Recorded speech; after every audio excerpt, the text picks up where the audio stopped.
teman-teman, perkenalkan saya Ivy dan hari ini saya mau sharing pengalaman lucu pas saya kuliah di Indonesia. Nah, dengan semua permulaannya iaitu perkenalan dengan nama. Ya, mula-mula saya sampai di Indonesia, saya mengobservasi satu hal yang bikin saya sangat heran kerana saya mendapati ada banyak teman-teman Indonesia itu namanya mirip seperti nama bulan. Misalnya Aprilia, terus Juni, Octavia gitu. Terus mula-mula saya fikir, kok seperti nama bulan ya? Tapi akhirnya saya tahu itu bukan sesuatu kebetulan, tetapi itu sengaja dikasih nama bulan lahirnya sebagai sebagian dari namanya. Jadi dari sana saya tahu, kalau namanya Aprilia berarti itu ulang tahunnya di bulan April. Jadi saya tinggalin cuman hafal itu tanggalnya aja. Bulannya sudah siap ada di namanya. Saya nggak sadar bahawa ini adalah satu trend di Indonesia sehingga mula-mula saya sampai di Indonesia ya. Kalau saya kenal satu Mas Juli, ya udah saya save di HP saya Mas Juli. Tetapi guys, itu satu kesalahan yang sangat besar kerana pas saya minta, kamu telefon Mas Juli aja. Pas saya buka kontaknya, Mas Juli yang mana? Oh my god, Mas Juli yang penjaga kos, Mas Juli yang di laundry, Mas Juli yang di kampus. Yang mana Mas Juli? Jadi sekarang saya udah pinter. Di belakang Mas Juli saya nulis ya itu untuk apa. Kerana biasanya aku save kontaknya, saya nggak save. Itu tujuannya untuk apa. Saya usahakan ingat, orang ini untuk apa. Tetapi apa ya, dari semua Mas Juli, maaf ya saya emang nggak bisa tahu nomor HP ini untuk Mas Juli yang mana gitu. Dan juga guys, saya nggak tahu kalau orang Jawa di Indonesia ya, itu kadang-kadang yang generasi baby boomer, mereka punya satu nama aja. Jadi dulu saya lagi koas ya, jadi saya ada satu pasien namanya Pak Hartono gitu. Jadi gini, pas saya mau nulis di rekam medis ya, Pak Hartono ya, Hartono apa ya? Jadi apa ya? Saya kirain Paknya lupa nama belakang, lupa nama tengahnya atau gimana. Itu Pak cuman bilang ya Hartono aja. Jadi saya agak bingung sih. Ya udah saya nulis.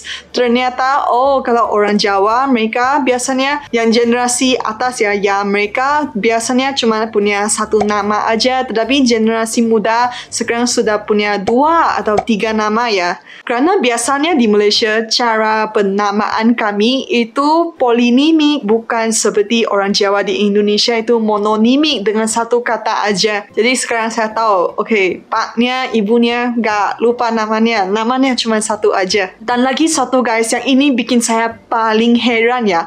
Saya punya satu teman angkatan namanya Krishna.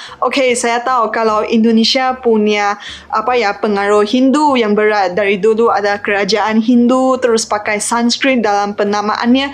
Tetapi yang saya heran itu Krishna itu bersuku Tionghoa tetapi Kristian. Karena kalau Krishna di Malaysia itu pasti orang India, terus dia Hindu gitu. Karena Krishna kan itu dewa ya. Jadi saya fikir Krishna orang Tionghoa Kristian. Hanya ini akan berlaku di Indonesia. Wah, luar biasa sekali. Jadi di sini bisa lihat itu mixture-nya, itu percampuran budayanya. Orang Tionghoa beragama Kristian, namanya Hindu Sanskrit. Luar biasa. Yang lagi satu budaya penamaan orang Indonesia yang sampai hari ini saya masih struggle ya, saya masih belajar ya, yaitu nama panggilan. Iya, kalau di Malaysia ya, misalnya nama saya Ivy Pankai, itu otomatis tahu itu nama panggilannya Ivy, nama Kristiannya. Kalau untuk orang India, misalnya Lakshman, siapa-siapa gitu. Terus nama pertamanya itu otomatis jadi nama panggilannya itu sama juga orang Melayu, tetapi kadang-kadang kalau sudah erat perhubungannya dengan teman Melayu, mungkin ada nama panggilan gitu. Tetapi kalau di Indonesia ya, itu ada nama panggilannya, tetapi nama panggilannya tidak sama dengan nama aslinya. Jadi mula-mula saya udah struggle mau ingatkan nama Indonesia karena saya baru sampai di Indonesia ya. Sekarang saya harus hafal nama panggilan teman, dan kadang-kadang kalau saya panggil nama teman panggilnya Fu, itu kasar, dan saya agak sadar. Misalnya saya ada satu teman seangkatannya namanya Lely Cynthia, terus dulu saya panggilnya Cynthia, ternyata dia nggak mau dipanggil Cynthia, panggilnya Lely, dan dia ada nama panggilan yang Lele. Jadi saya harus ingat. Jadi bayangkan ya, saya satu angkatan 144 orang, saya ingatnya nama full mereka, terus saya harus ingat nama panggilan mereka yang tidak terdapat dalam nama full mereka gitu. Misalnya saya Ivy kan, itu biasanya teman saya panggil saya V. Dan lagi satu ya, saya sampai hari ini saya nggak dong ya, itu kalian sudah tahu nama saya IVY, tetapi sepertinya teman-teman Indonesia sengaja panggilnya salah gitu. Ifi, bukan pakai VY tapi pakai FI atau pakai VI atau PI gitu. Jadi saya merasa agak heran sih, kenapa teman-teman Indonesia suka gitu. Mungkin itu budaya orang Indonesia gitu. Tetapi dengan ini saya tahu setiap kali saya pesan kek, saya harus cek. Kenapa? Kerana saya tahu teman-teman Indonesia akan mengubah tulisan di atas keknya. Jadi pas saya pesan kek ya, walaupun saya udah nulis namanya dengan ejaan yang benar, tapi nanti saya dapat itu keknya, itu ejaan namanya pasti salah, dan ini sudah berlaku 2 kali. Dan apalagi yang punya nama orang asing seperti saya dan teman-teman saya, jadi itu cenderung itu ejaannya lebih salah gitu. Jadi sekarang saya sudah tahu, beli kek di Indonesia untuk ulang tahun harus cek namanya. Mula-mula saya sampai di Indonesia, ekspektasi saya seperti bulan puasa, bulan Ramadan itu sama dengan Malaysia, kerana kan sama-sama negara mayoritas Muslim. Tetapi hari pertama ya, saya keluar dari kos, saya ke kampus, saya pengen bersarapan. Tetapi saya lihat toko terfavorite saya, nasi balap puyung, itu kainnya tutup. Jadi saya ada sedikit kecewa, kerana kalau saya makan, saya biasa makan di toko restoran yang sama. Dan tetapi pas saya menyetir udah lewat sedikit, saya lihat di dalam kayaknya ada orang lagi makan. Terus ini buka atau tidak? Jadi saya lihat ternyata buka, tapi itu restorannya ditutup separuh. Kerana di Malaysia kalau bulan Ramadan itu restorannya nggak tutup separuh, walaupun itu restoran orang Muslim atau restoran bukan Muslim. Bahkan KFC, McDonald juga itu nggak tutup separuh, tetapi kalau di Indonesia itu tutup separuh. Jadi mula-mula saya sebagai orang asing, saya nggak tahu, saya kirain saya mau cari makanan di mana. Sekarang saya tahu itu kainnya tutup separuh dengan kain, atau pintunya tutup separuh sebagai tanda hormat gitu ya. Jadi itu teman-teman saya apabila mereka mau berwisata ke Indonesia dan itu bulan puasa, mereka lagi risau nggak ada makanan atau gimana. Terus saya bilang ada, cuman itu restoran tutup separuh. Itu pasti ada, kerana itu kalau berpuasa bukan setiap orang yang berpuasa. Jadi kalian masih bisa wisata ke Indonesia. Dan sampai sini teman-teman pasti penasaran apakah saya pernah berpuasa. Gimana ya? Saya pernah coba ikut berpuasa pas saya di Indonesia, kerana kan kalian pasti tahu itu libur semester biasanya di bulan puasa gitu. Jadi saya pas itu saya nggak balik ke Malaysia, tetapi setiap hari saya main kartu dengan teman-teman saya. Main sampai jam 4. Okey, kita pergi sahur. Walaupun saya non-Muslim, kami non-Muslim, tapi kami juga ikut kayaknya apa ya, satu trend gitu. Semua orang sahur, kita juga ikut sahur. Jadi mula-mula saya nggak tahu ya, tetapi itu sepertinya jam 3, jam 4 seluruh kota Jogja hidup gitu. Tiba-tiba bisa dengar suara, tiba-tiba banyak orang keluar. Jadi kami bersahur, makan, terus kami pulang ke tidur. Kalau saya tidur sampai jam 4. Bangun. Oh ya, udah jam 4 ya. Berarti saya langsung berpuasa ya. Langsung berpuasa sampai berbuka puasa dengan teman saya. Ya, itu pengalaman saya berpuasa. Dan apabila saya cerita seperti gini ke teman Indonesia saya, mereka ketawa, mereka bilang, apa ini ya?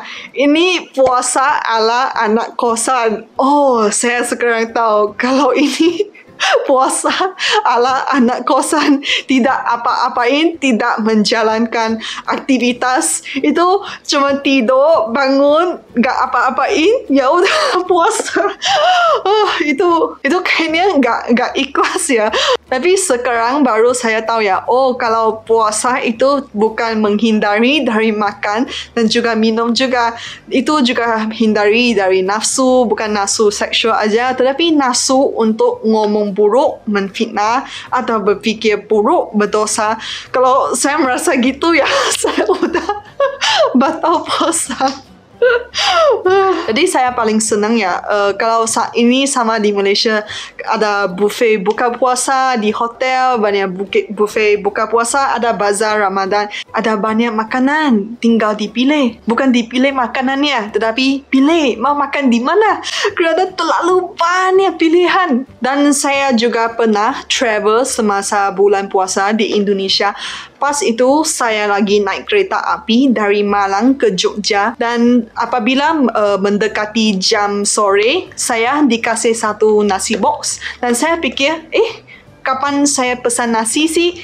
Ya udah, saya udah lapar. Ya udah, saya makan dulu, nanti saya bayar. Semua orang dapat satu nasi box. Nah, apabila udah jam mulai buka puasa, ada satu announcement gitu. Sudah buka puasa, apa-apa, kita mulai makan. Oh ya, ternyata itu gratis. Ini pengalaman yang sangat luar biasa sekali. Untuk mendukung itu semangat berpuasa, itu dikasih makanan gratis. Ngomong tentang travel ya, saya pernah disas membawa narkoba masuk ke wilayah Indonesia. Ya teman-teman, ini bukan bergurau, ini bukan bercanda. Kerana kemarin ya, saya pertama kali pulang ke Malaysia dan saya mengeluh ke ibu saya. Wah, kalau di Indonesia itu udaranya lembab sekali, kerana saya beli lemari terus. Itu lemarinya ada jamur. Saya cuci, saya ngelap 2 minggu jamurnya nggak pergi-pergi. Sehingga saya harus buang lemarinya gitu. Jadi saya udah pasrah gitu. Saya fikir saya harus melakukan sesuatu pokoknya untuk menghindari ini berlaku lagi. Jadi pas di Malaysia saya beli itu sepihan arang batu, kerana itu arang batu bisa meresap itu kelembapan udara. Saya beli dari Daiso.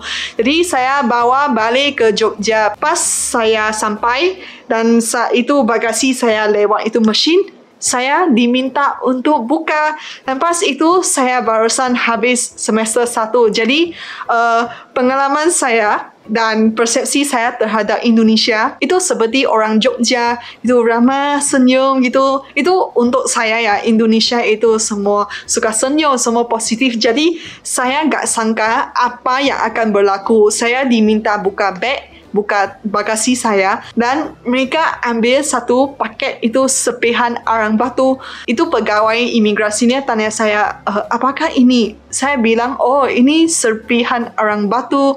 Dan itu pegawainya lihat saya, dan pegawainya panggil lagi tua tiga teman-temannya, semua cowok-cowok besar datang cek bagasi saya. Dan saya masih senyum kerana saya nggak tahu apa yang sedang berlaku ya teman-teman. Jadi itu pegawainya minta saya potong buka itu paket dan saya bilang oh ya udah buka aja kerana saya emang gak ada yang mau disembunyikan, jadi ya udah apa-apa aja yang penting lancarkan prosesnya. Dan selepas 10 menit mereka merasa tidak ada apa-apa walaupun sudah membau arang batu saya, dan saya dilepaskan. Dan saya gak tahu sehingga 2 tahun baru saya sadar itu kerana kalau Indonesia itu crackdown dalam narkoba itu sangat ketat, itu sangat waspada terhadap narkoba. Ternyata saya disuspek membawa narkoba masuk ke Indonesia. Jadi mula-mula itu perasaan saya merasa ya udah pegawainya mau cek apa yang cek, ya udah itu mau cek gimana mau cek kerana saya emang gak melakukan apa kesalahan, saya gak usah takut, gak mungkin cek tiba ada kan. Jadi itu bukan seperti apa ya, bukan seperti kamu di rumah cari sesuatu gak ketemu cari 1 kali gak ketemu, terus kamu marah ibu kamu, kok kamu simpan barang saya sembarangan sehingga saya gak dapat cari 2, 3, 4 kali sampai kali 5 tiba-tiba muncul gitu. Wah, kalau gitu ya saya cari dompet saya, wah cari sampai 3 kali 4 kali mungkin gak punya uang, itu uangnya muncul juga ya. Ya, jadi itu pengalaman saya di Indonesia seperti itu. Jadi sekarang ya kalau saya punya adik tingkatan baru dari luar negeri, bahkan teman Tiongkok saya ya yang kuliah di Jogja, saya bilang ke dia gini, kamu sampai ke Indonesia ada 2 perkara kamu jangan sesekali lakukan. Kamu mau bermain-main dengan cowok Indonesia, okey ya udah itu terserah kamu lah. Tetapi kalau kamu di Indonesia jangan bunuh orang dan jangan sentuh narkoba, teman-teman. Jangan sesekali. Kerana kalau kamu berbuat 2 hal itu ya, Tuhan tidak dapat menyelamatkan kamu, Dewa Dewi tidak dapat menyelamatkan kamu. Jadi ini juga saran kepada semua teman-teman ya, jangan melakukan jenayah, jangan sentuh narkoba, itu tidak bagus. Kamu tidak akan kecewa atau missing out tidak mensentuh itu. Apabila ada orang bilang, oh kok kamu gak nyoba-nyoba, itu seperti apa ya, nyoba seperti kamu akan kecewa, kamu miss out on life, kehidupan kamu gak sempurna. Saya pengen bilang ya, kenapa kamu gak coba potong tangan kamu, coba aja, siapa tahu itu enak ya. Jadi saran kepada teman-teman, jangan melakukan jenayah, jangan sentuh narkoba. Kalau tangan lagi gatal, sentuh bulu kucing yang lembut, itu lebih selesa.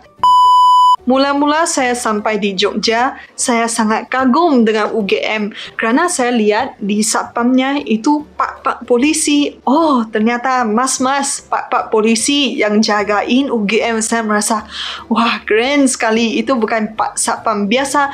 Tetapi selepas 2-3 bulan saya di Indonesia, saya merasa, di mana polisinya kok gak ketemu gitu. Itu apakah polisi cuman terbatas di satpam aja? Ternyata suatu hari saya lihat satu billboard, itu ada polisi sama polwan itu gini mengucapkan masyarakat supaya hati-hati di jalan gitu. Baru saya dong, okay, kalau polisi di Indonesia ya, itu uniformnya warna coklat, warna brown. Jadi saya nggak tahu, oh ternyata itu polisinya. Saya kirain itu siapa itu. Tetapi kalau satpam di UGM kan pakainya navy blue. Jadi saya kirain itu polisi. Kalau di Malaysia kami polisinya pakai navy blue. Jadi saya nggak sadar, oh polisi di Indonesia pakainya warna coklat. Ternyata itu polisi. Oh no. Jadi guys, itu pentingnya berwisata ke luar negeri supaya kamu tahu, supaya kamu membuka wawasan bahawa itu warna uniform polisi gak cuma biru, gak cuma coklat, bahkan ada hitam, putih, hijau dan merah. Dan saya juga mendapati scout dan juga itu mas-mas tentera dari akademi militer ya. Mereka juga uniformnya warna coklat. Kerana kalau scout di Malaysia itu uniformnya warna abu. Terus itu tentera di Malaysia, uniformnya warna hijau. Jadi sampai sini teman-teman, terima kasih sudah mendengar cerita saya. Kalau kalian minat tentang Indonesia atau pengen tahu lagi pengalaman orang asing di Indonesia kayak gimana culture shocknya, itu bisa subscribe ke saya, follow saya. Nanti ke depan saya akan sharing lagi banyak pengalaman lucu saya di Indonesia. Sampai sini, terima kasih dan sampai jumpa lagi.